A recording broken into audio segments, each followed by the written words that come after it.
Hello everyone, welcome to my channel Rupa's daily blog. তোমরা সবাই কেমন আছো? আশা করি সবাই ভালো আছো। আজকে নতুন একটি ব্লগ নিয়ে চলে এসেছি। চিকেন কষা। দেখো, চিকেনটাকে ধুয়ে নিয়েছি, পেঁয়াজগুলো কুচিয়ে নিয়েছি, টমেটো কুচিয়ে নিয়েছি, এখানে আদা রসুন পেস্ট করা আছে।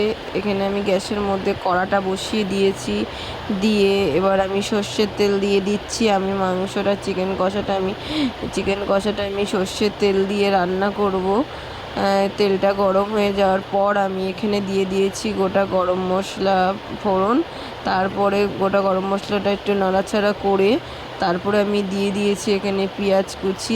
3টে পেঁয়াজ কুচিয়ে নিয়েছিলাম মিডিয়াম সাইজের, সেই পেঁয়াজটা দিয়ে দিয়েছি। এখানে পেঁয়াজটা ভাজা ভাজা করব। একটু হালকা ভাজা ভাজা হয়ে গেলে আমি এখানে দিয়ে দেব টমেটো কুচি, একটা টমেটো কুচিয়ে রেখেছিলাম সেটাকে দিয়ে দেবো। সেটাকে ভাজা ভাজা করতে দেবো, নাড়াচাড়া করব, করে যাতে পেঁয়াজটা না পুড়ে যায় বারবার নাড়াচাড়া করব করতে করতে।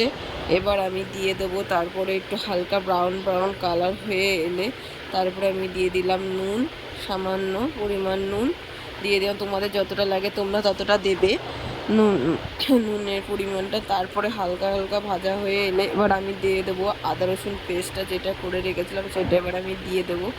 এখানে দিয়ে দিলাম আমি রসুন পেস্টটা, তারপর দিয়ে দিলাম আদা পেস্টটা। দেওয়ার পর তারপরে দিয়ে দেবো এখানে আস্তে আস্তে গুঁড়ো মশলাগুলো দেবো।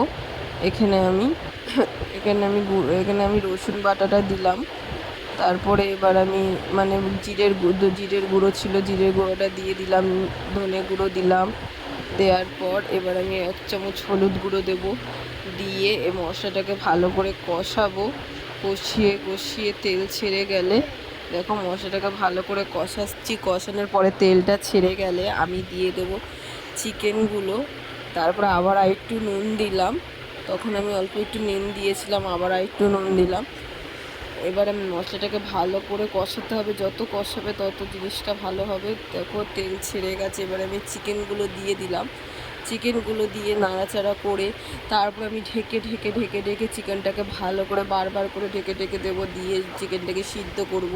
এবার আমি চিকেনটাকে দেখো ঢেকে দেবো, তার কিছুক্ষণ পর চিকেনটাকে ঢেকে দেবো আর বারবার করে ঢাকাটা খুলে নাড়ছি চাড়ছি। দেখো এখানে জল ছেড়ে গেছে, চিকেনটার থেকে জল ছেড়ে যাওয়ার এবার আমি আলুগুলো ভেজে রেখেছিলাম, আমি সেটা দেখাইনি তোমাদেরকে। আলুগুলো আমি আগে থাকতে ভেজে তুলে রেখেছিলাম, ভেবেছিলাম তোমাদেরকে আর দেখানো হয়নি আলুগুলো ভাজাটা।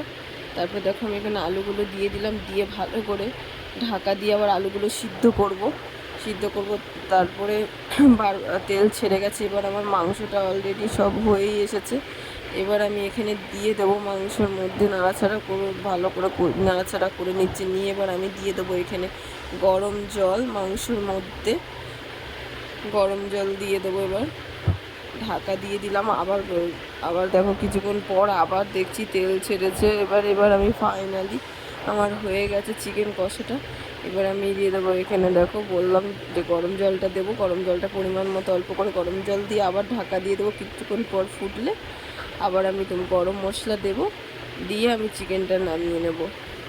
আর কিছুই না। যদি তোমাদের এরকমভাবে তোমরা রান্না করতে চাও, তোমরা একদিন বাড়িতে ট্রাই করে দেখো।